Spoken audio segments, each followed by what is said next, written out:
Bir bakışında aldın aklımı, yüreğime yazdım adını. Sendim güzel sen, lebleri esel sen, senle kurdum sevgim kasrını. Seni bir gün görmesem ölemen, ölemen. Nerede bulsan beni çakır gelemen. Yanımda sen bulsan barımı veremem. Seni bir gün görmesem ölemen, ölemen. Nerede bulsan beni çakır gelemen. Yanımda sen bulsan barımı veremem. Sağındım, sağındım seni şirin sözün. Bu sevgi azaptır, davayımsan özün. İçimde büyük bir hayallarımdasan. Sana deli sözüm var canım, dinle özün. Sağındım, sağındım seni şirin sözün. Bu sevgi azaptır, davayımsan özün. İçimde büyük bir hayallarımdasan.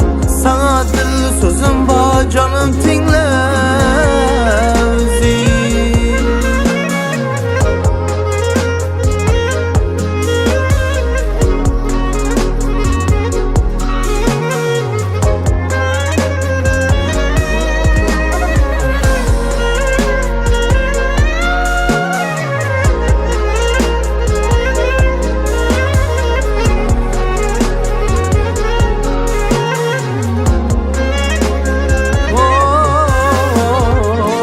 Seni bir gün görmesem ölemen, ölemen.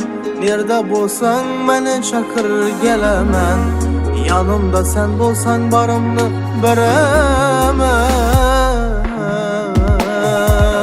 Sağındım, sağındım seni şirin sözün. Bu sevgi azaptır, davayımsan özün. İçimde büyük bir hayallarımdasan. Sana deli sözüm var canım, dinle özün. Sağındım, sağındım senin şirin sözün. Bu sevgi azaptır, davayımsan özün. İçimde büyük bir hayallarımdasan. Sana deli sözüm var canım, dinle özün. Sağındım, sağındım senin şirin sözün. Bu sevgi azaptır, davayımsan özün. İçimde büyük bir hayallarımdasan.